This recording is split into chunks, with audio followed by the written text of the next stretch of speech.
O negócio é o seguinte, toda vez que eu vou falar sobre lutas de One Piece, eu vejo muita gente falando que a obra tem muito protagonismo, né? O Luffy ganha muito por protagonismo. Ele só ganhou do Crocodile lá em Alabasta por puro protagonismo e roteiro. Ele só ganhou do Rob Lucci por puro protagonismo e roteiro. Do Katakuri, protagonismo. Do Kaido, roteiro. É sempre a mesma coisa. E pra mim isso nunca fez muito sentido, porque eu nunca enxerguei as lutas de One Piece sendo uma disputa de força. E é sobre isso que eu quero falar no vídeo de hoje.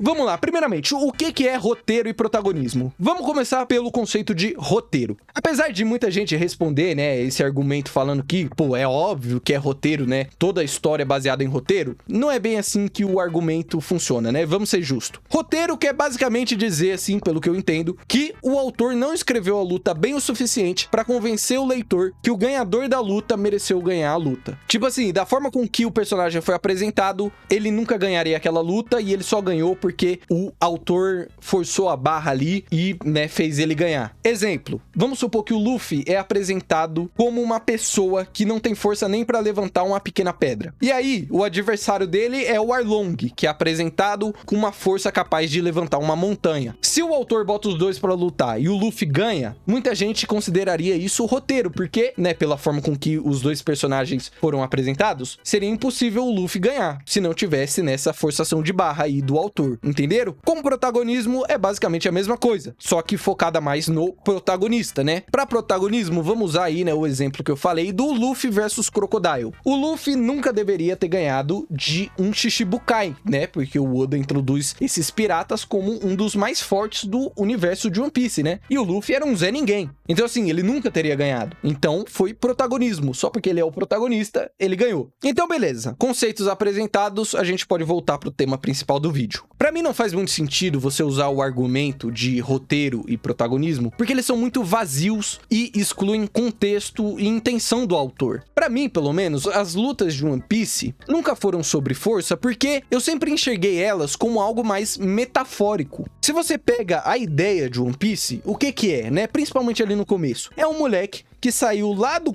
mundo, lá de Chique Chique East Blue, e tem o sonho mais difícil do mundo, que é se tornar rei dos piratas. E aí esse moleque, logo no primeiro encontro dele com outro personagem, que, né, é o Kobe, ele fala sobre você perseguir os seus sonhos, né? Você não deixar com que as outras pessoas façam de você o que elas quiserem. Se você tem um objetivo, você tem um sonho, você deve ir atrás dele. É basicamente isso que ele fala pro Kobe, né? E é aí que tá pra mim. Através desses diálogos e dessas falas do Oda, pra mim ele tá comunicando ali nas lutas isso. Esse moleque que saiu do nada e quer se tornar o rei dos piratas, ele é uma metáfora das pessoas que estão atrás dos seus sonhos. Ele derrota o Don Krieg, ele derrota o Arlong, ele derrota o Kuro, não porque ele é mais forte, mas porque ele tem mais determinação. Enquanto esses outros personagens são cheios de ego, ficam debochando do sonho dos outros, o Luffy tem a determinação dele que ele vai atrás do sonho dele, né? E não vai deixar ninguém falar o contrário, ninguém vai impedir ele. Então a força dele não é física, não é porque ele bateu mais em animais lá na floresta e ficou mais forte, não é isso. A força dele é da determinação mesmo, assim. Por isso que eu acho que as lutas são muito metafóricas, porque elas simbolizam esse moleque que tá atrás dos sonhos. E aí, isso é uma mensagem do Oda pra audiência, pros leitores, pra eles olharem pro Luffy e se inspirarem e falarem, mano, eu quero correr atrás dos meus sonhos também. Porque, pra mim, o One Piece é muito sobre isso, né? E aí, vamos seguir lá pra Alabasta, né? Lá, Luffy versus Crocodile. Que eu vejo muita gente falando que o Luffy só ganha por protagonismo e pipipi. Pra mim, esse é um exemplo perfeito que as lutas são metafóricas e elas não são sobre força. Porque a gente não tem uma base exata do quão forte o Luffy é, porque até então a gente não viu ele treinando, a gente só viu ele saindo lá da ilha dele e derrotando todo mundo no caminho dele, e a gente também não tem uma base de força do Crocodile. Então assim, não dá pra medir. E aí o pessoal que gosta de Power Scaling vai falar, não, mas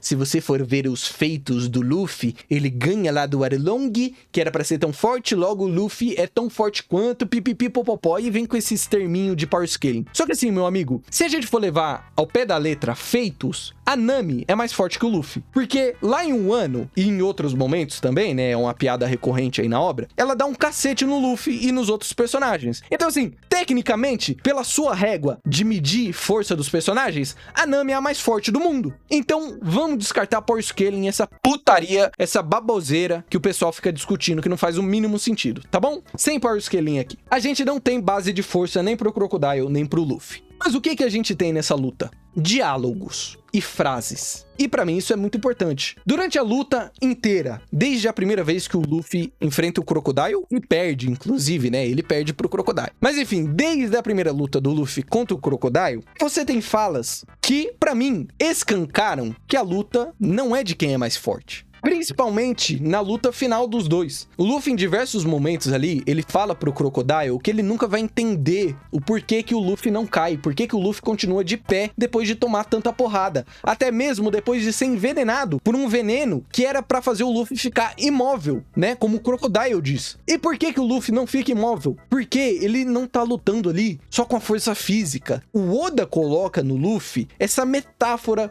de alguém que tá lutando não só pra atingir o seu sonho, mas no contexto do arco ali, ele tá lutando pelos seus amigos. Então, pra mim, o Luffy tem sim, naquele momento, o poder da amizade. É o poder da amizade que faz o Luffy ficar vivo. E ele verbaliza isso. Em diversos momentos você tem falas do Luffy indicando que, tipo assim, é isso, eu tô lutando pelos meus amigos e eu vou te derrotar, porque eu não vou deixar você acabar com o país da minha amiga, que é a Vivi, né? Então, pra mim, isso deixa claro que as lutas não são sobre força, tá ligado? É uma metáfora. E isso acontece com o Crocodile, acontece com o Katakuri, acontece com o Kaido, acontece com o Rob Lucci, acontece com praticamente todas as lutas de One Piece. E é por isso que eu nunca fiquei incomodado pelo Luffy sempre ganhar e achar que ele ganha por protagonismo, por roteiro, porque pra mim nunca foi sobre isso. Pra mim sempre foi uma forma do Oda passar essa mensagem de você lutar e usar todas as suas forças pra atingir o seu objetivo e lutar pelos seus amigos. E, né,